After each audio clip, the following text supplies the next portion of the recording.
Hey everyone, my name is Sarah and welcome to Novel With Me, a series which takes you on a writing journey from start to finish. Today we're going to tackle the all fun but dreaded magic system. Yay! The cornerstone of probably every single fantasy novel out there, ever. The great thing about magic is that it isn't real. So when you're creating a magic system you can pretty much do whatever you want. The only thing you need to remember is that it still needs to make sense to the reader. Like everything in novel writing, if it doesn't make sense, your readers are going to question it, and that is the last thing that you want. Now with magic there are hard systems and there are soft systems. Hard system is where the magic and its rules are explained, like in Avatar: The Last Airbender. Soft systems are where the magic is there, but not explained, like in A Song of Ice and Fire.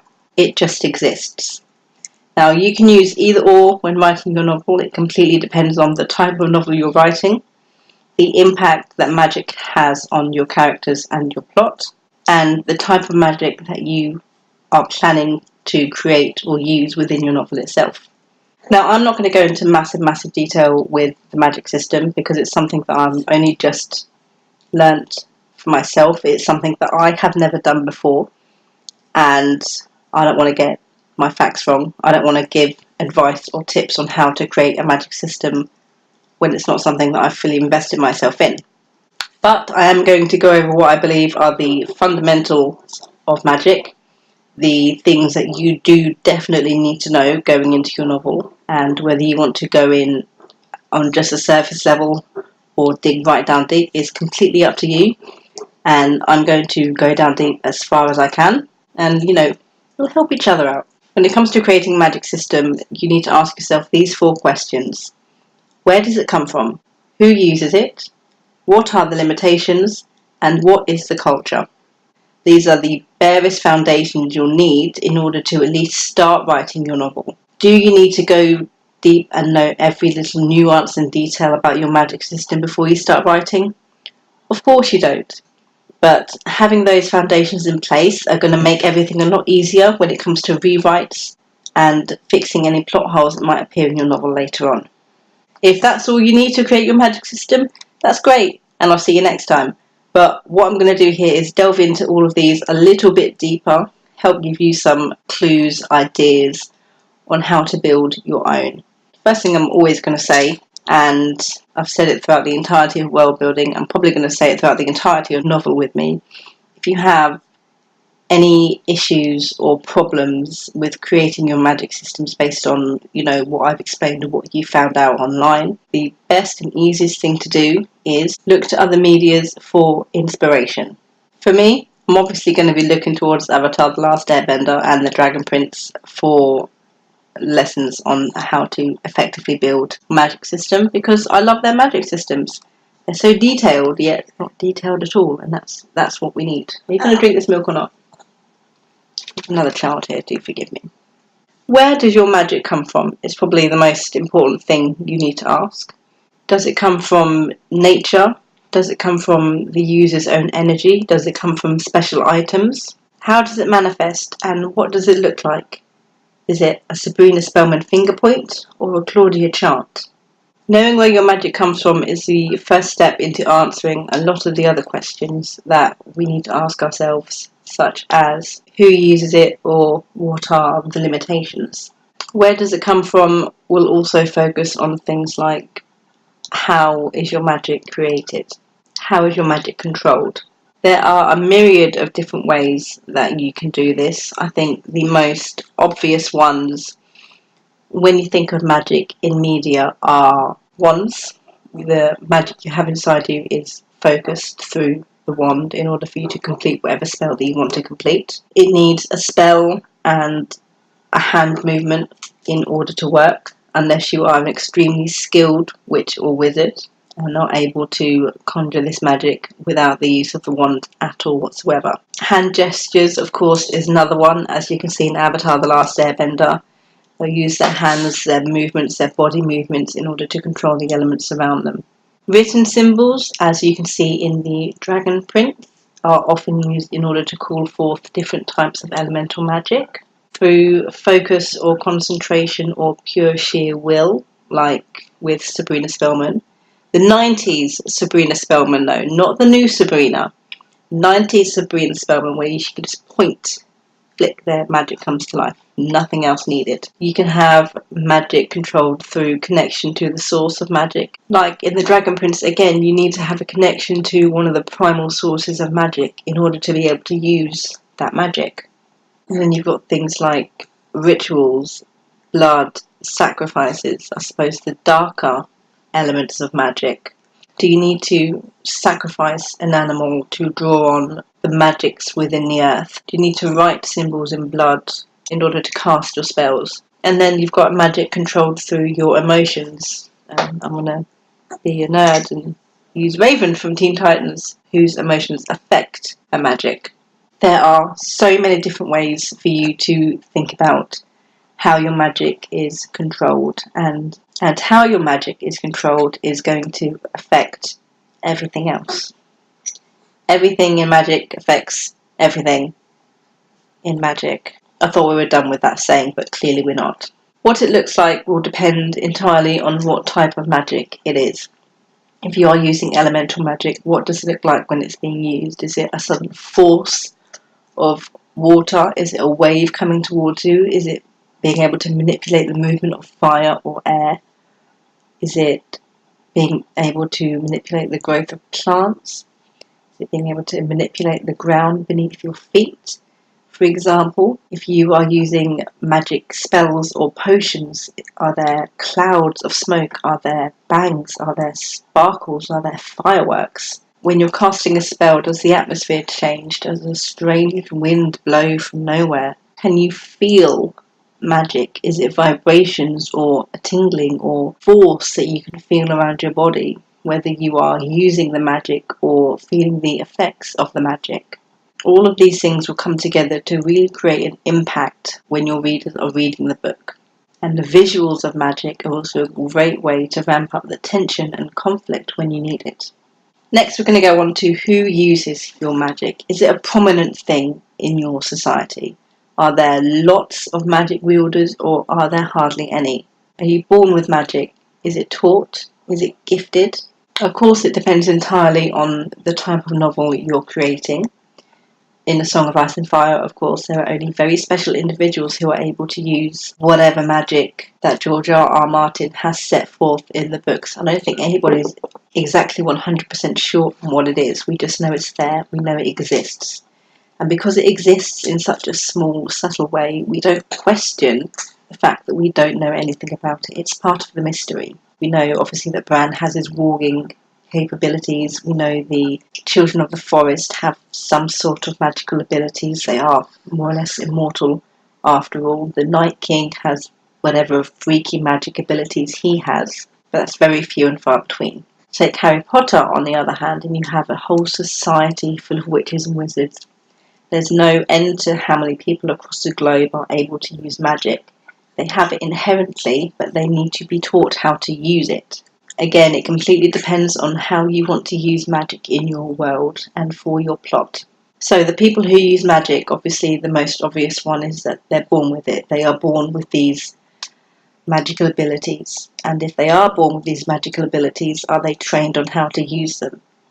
Is there a way for you to be born without magic and can be trained to use magic, either through objects or spells or incantations or potions? Are your magical powers bestowed upon you? Can you be given them by someone? Is it something that will come to you when you come of a certain age or drink a certain potion?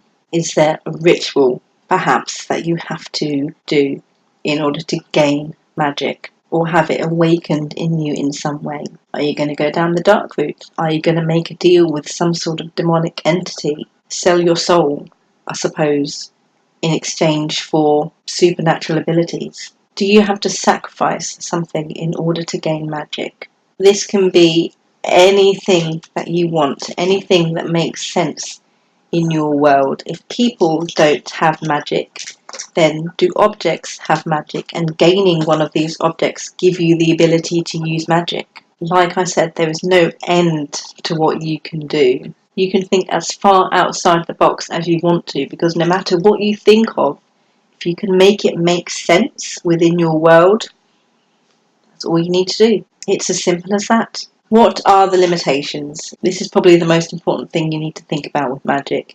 Everything has its limits. As people always say, you must pay a price with magic. Magic always has a price, whatever way that you want to put it. Having magic is a great responsibility. Having magic is having power. You can't just give someone absolute unlimited power. There has to be something that limits them and their abilities, whether that is for ages or briefly. There must be some reprieve from the mass amounts of power that they have. So what are the limitations? What are the rules?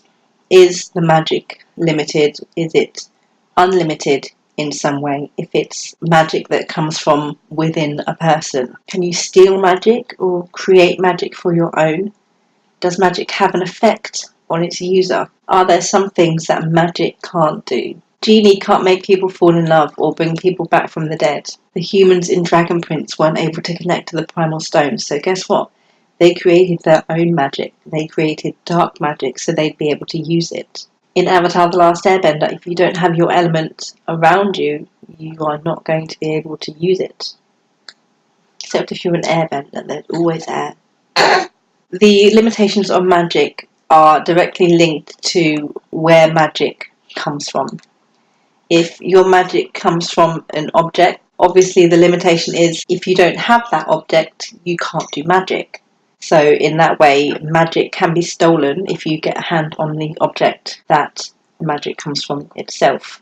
If the magic is within you, do you have a finite amount of magic within you?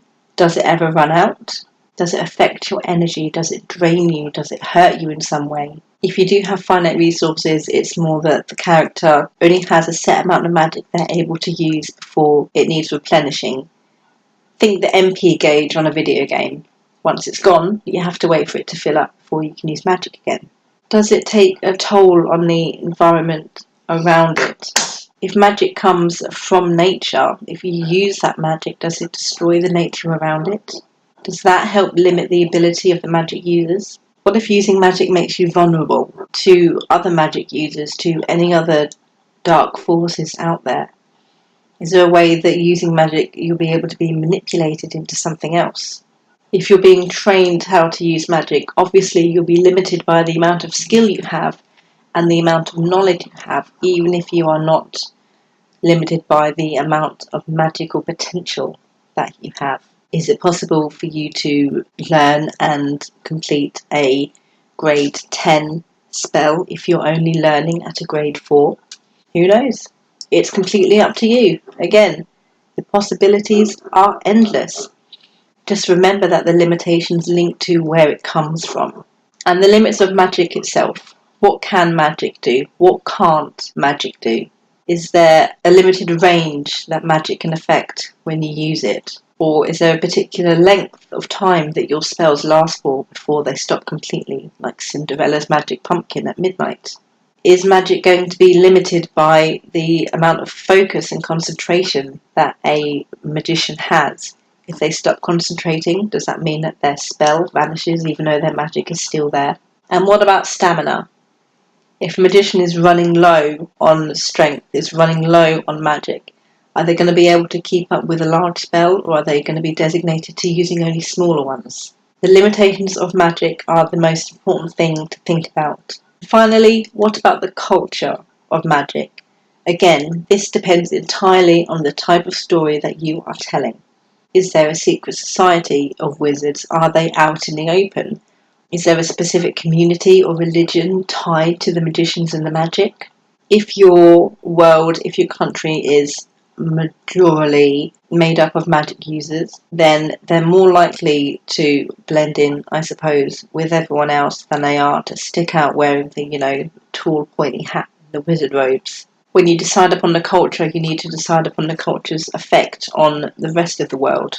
Are people with magic feared or worshipped? Is magic illegal or forbidden in your world? If someone has magic and are found to have magic, are they killed? Are they expelled? Is magic hidden from the world? Is it a secret? Or is the magic the number one ruler of your world? how your society, how your culture, how your country regards magic and its magic users will really help with, the state of affairs. It will help with any conflict that you have within your novel. It's a great way to bring up plot points if you're struggling to have any, especially if any of your main characters are going to be magic users themselves. The most important thing that you need to ask yourself with magic, the best way to ensure that you do not give your magic users too much power, is to ask yourself this: why haven't the magic users taken over the world? Unless you're writing a story where they have. But if you're going down the route of a secret society of wizards, or wizards who are hated or prejudiced against, what's stopping them from taking control? What's stopping them from coming out of the shadows and ruling over everybody? Magic always has a cost. Magic has limitations. I honestly have no idea if this video has made any sense at all whatsoever. I really hope it has, but just as a refresher, when you're creating your magic system for your first draft at least, you need to ask yourself, where does it come from? Is it inherited? Are you born with it? Does it come from magic? Does it come from objects? Who can use it? How do they get their magic? Are they special individuals who are born with the magic who can use it, or can anyone use it if they know how to and want to learn? What are the limitations? What is the cost of magic? What does the magician lose when they use magic? Is it their energy? Is it exhaustion? Is it something more along the lines of having to sacrifice someone? And finally, what is the culture? Is it a secret society? Is it a hidden world? Is magic revered? Is it feared? Is it hated? And last but not least, unless it's the plot of your novel, what is stopping these magic users taking control of the country? Something's got to stop them. There's got to be some weakness. There's always a weakness. Again, these are only the very basics that you need in order to create your magic system. You can go so far in depth. You can mix and match everything that I've explained today. You can take it even further if you want to. All magic needs to have a set of rules, and you need to make sure that you abide by these rules throughout your entire novel, or you need to show the consequences of the people who don't follow the rules. In the description box below is a detailed post on the intricacies of the magic system, a Just the Basics blog post which details everything that I've referenced in today's video, and a writing worksheet for you to start jotting down all your ideas. Novel With Me returns next week. We'll be moving on to the all-important characters. Thanks for watching, and I'll see you next time. Good thoughts and happy writing!